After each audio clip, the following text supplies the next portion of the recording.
Welcome back to the wood shop, guys. If you take a quick look around my wood shop, you'll see lots and lots of woodworking tools. That comes at a price. So today we're going to go over 5 budget-friendly woodworking tools that are nice quality with the help of the guys over at Banggood.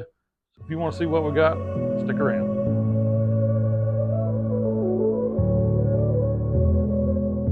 So first up is the Hongdui marking gauge, and I know that sounds kind of a funny word, but look around just a little bit in the woodworking world, and the Hongdui has gotten quite a reputation to putting out good quality tools, and this one is no exception. Okay, so first thing you'll notice, this is a very nicely machined aluminum, and it does have measurements on both sides. This appears to be the inch and millimeters, easily adjustable with a thumb screw. Also has a place for the marking knife itself, comes with a set of 2 of those. And just in case you need to bump this piece out for an offset, it does just that. You can see, gives you a little bit of a lip there. So let's show you how this thing works. So as I said, it comes with 2 different type marking gauges for the tips in it. You can see that one is just a very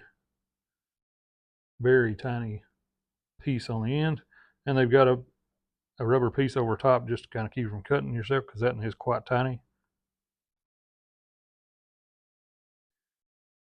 And the other one is slightly larger.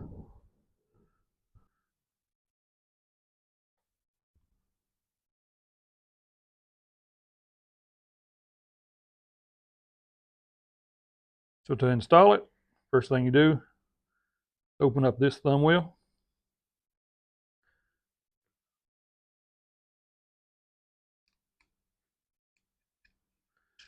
Put that one in its place. Of course, you're going to have to just do some micro adjusting, get it to the depth you're going to want. So it took just a minute to get it adjusted here, but I think I got it where I want it. Get everything set. Literally just grab your workpiece. You want to keep it straight. Good, nice, clean line. You can see that very easily. Okay, so up next we've got these ratcheting style clamps. I'm sure if you watched any kind of YouTube woodworkers, you're seeing a lot more of these days. And to be honest, I wanted some myself. Very nice set of clamps here. One of the purposes they use these for is clamping down your track saw track. And I'll show you very simply how that works. Just a quick sample as to how this thing works. We're going to pretend that is our work piece, the piece we're going to be cutting. Put this underneath. Of course, it's a lot easier to record with it flipped upside down. Either way, you can see this easily aligns in here, and it's a very nice fit in between these tracks. But regardless, you come over here to your piece. Of course, you want to leave that forward, push it down.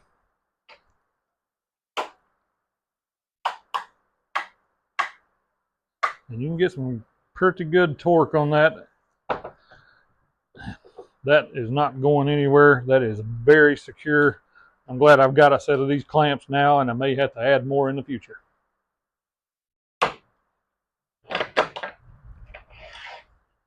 And of course, it wouldn't be complete if I only had one, so I did make sure we got a couple of those. It's going to be very handy when we go to using this track saw. So this next tool is quite possibly the nicest tool I've ever had in this shop. Just the fit and finish on this thing is absolutely exceptional. It is beautiful. It is nice to hold. So let me let you zoom in here just a little bit. You can see this for yourself. So first thing you'll notice is this case it comes in. It is a nice case. Open it up and just look at that thing, guys. Absolute piece of beauty right here. Solid brass, polished, very nice. Has these interchangeable heads in there for soft, projects, so you're not marring up your wood. And of course the wrench to change these in and out. But that thing is just an exceptional little hammer. Looks like a nice solid oak handle here. Feels very good in your hand. Let me show you a quick sample of how this thing is going to work. So you can see I went ahead and used this clamp here to hold this thing down. It's very nice and secure. Let's do just a couple of chops on this thing with this hammer.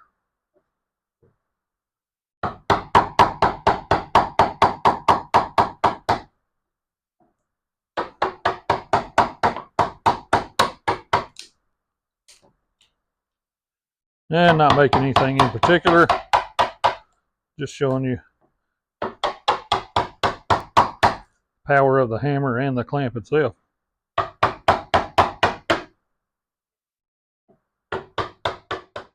So the next tool up is what the company calls an extended stock guide.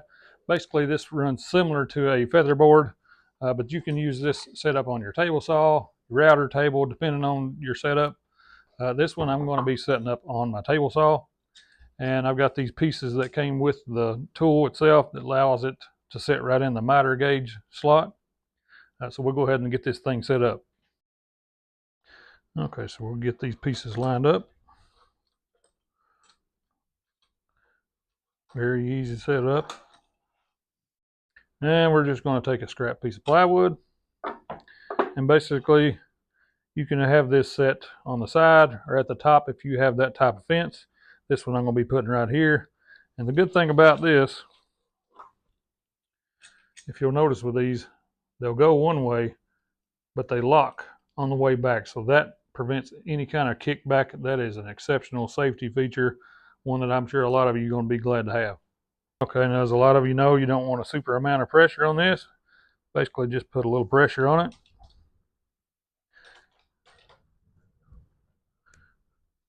Lock it down. As you can see here, it moves forward very easily. A lot of resistance trying to pull it back, so this hopefully is going to prevent any kind of kickbacks. Let's run a piece through right now.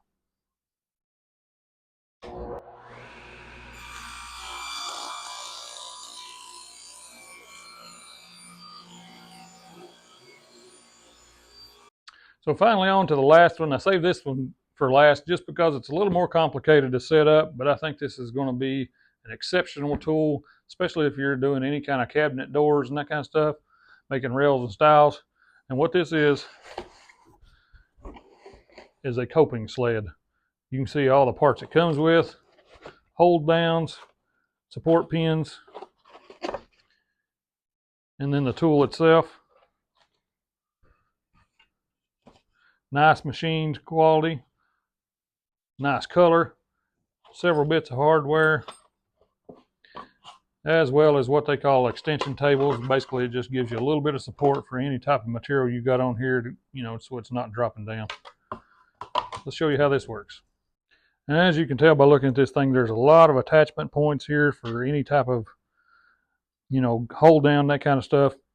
What we're going to be doing is adding these uprights here. That's going to allow us to add a hold down to keep this thing good and secure. Okay, so I went ahead and set up the bits, all that kind of stuff here. Took a little bit of doing. Now, one thing you want to do, especially on this type of bit, this is a 1/2 inch router bit, and it's larger, so you want to turn the speed down a little bit, or you might cause some issues there. Let's go ahead and run this first piece through.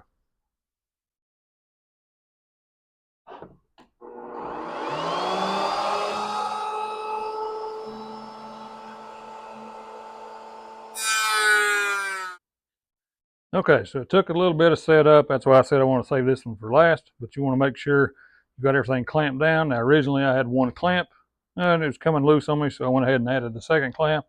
So let's try it again, see if this will run through without any issues.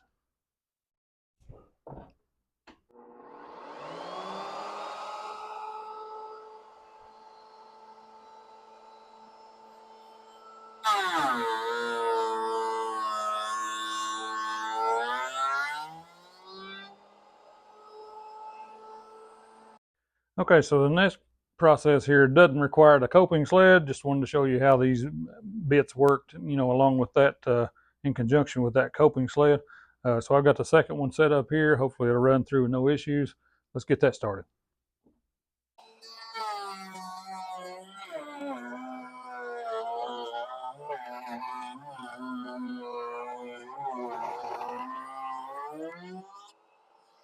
So as I said, a little bit of adjustment there, which there always is with these, rail and style type bits. But the coping sled done exactly what it was supposed to. And as you can see here, like I said, this is a piece from a rustic frame I just built. Is some leftover, just showing you how it works. But anyway, you can see the cut we made while it was on the coping sled. And then of course, You know, the one that had to be by itself. You don't use a coping sled for that one. And you can also notice a little detail here. It's actually mitered down at the bottom, so that's going to, you know, make a nice accent to a door or whatever you might be building. Either way, let's show you how this thing fits together. So here's your first piece here that we use with a coping sled, which would be the rail and the stile, of course. And then you can see here how good they go together.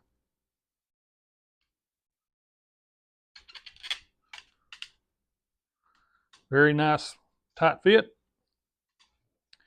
And you can see the joint coping sled done exactly what it was supposed to. Also, just in case you're interested, you'll notice the marks here. We've got 90 degrees and at 45. And so when you want to do your 45s, move this out of the way. You literally just lay it up against this one and against that one, and then lock it down.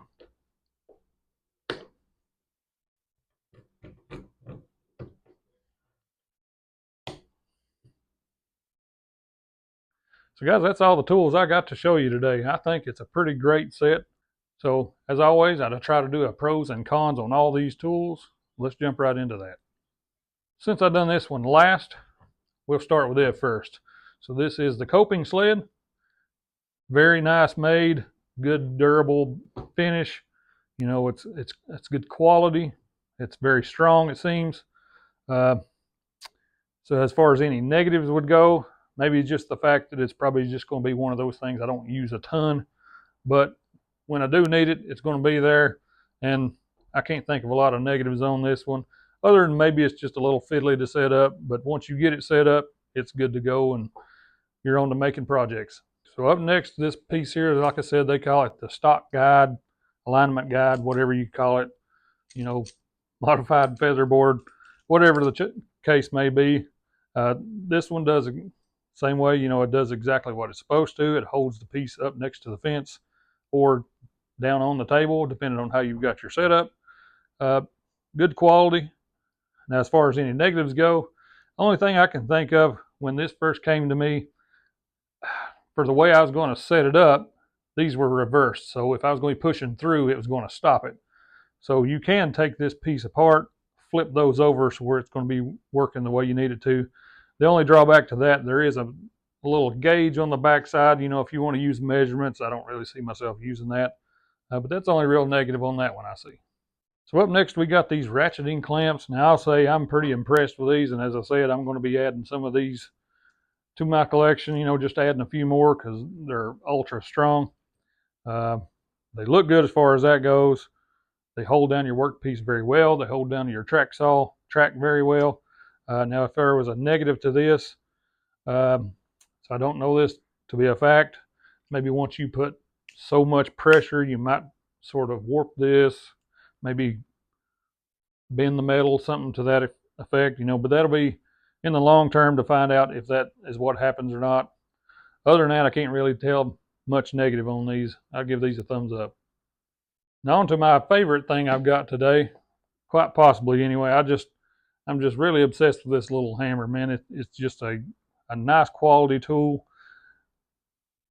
Fits in your hand great. A nice solid oak handle here. Nice fit and finish, as I said before. Also comes with those extra heads here for soft work. I cannot think of one thing negative to say about this, other than maybe I don't have a couple of them. Okay, and as for the last thing we've got here, it's the marking gauge I showed you at the very beginning. Nicely made, good quality, sturdy, it's heavy. You know, a lot of good positives on this one. If there was any negatives, it's maybe just that the tip in here, the larger one especially, you may want to try to sharpen that one first. I don't know if it's supposed to come pre-sharpened, but it was kind of cut and jagged, and I didn't really have time to go sharpen it, so I tried the small one. The small one was actually cutting the way that I prefer them to, so I really like the small one that comes with that. But I'll end up doing the sharpening on the larger one later on and seeing how that works.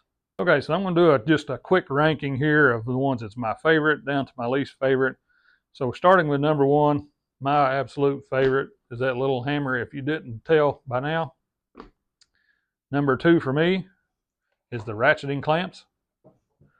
Number three, For me, it's kind of a toss-up, but I'm probably going to have to say the coping sled. Like I said, it's one I'm not going to use a ton, but it's a very nice made tool, and I can see that coming in very handy. And so on to the last two. I think number 4 for me would be this one, just because I'll use it all the time. I use the table saw all the time.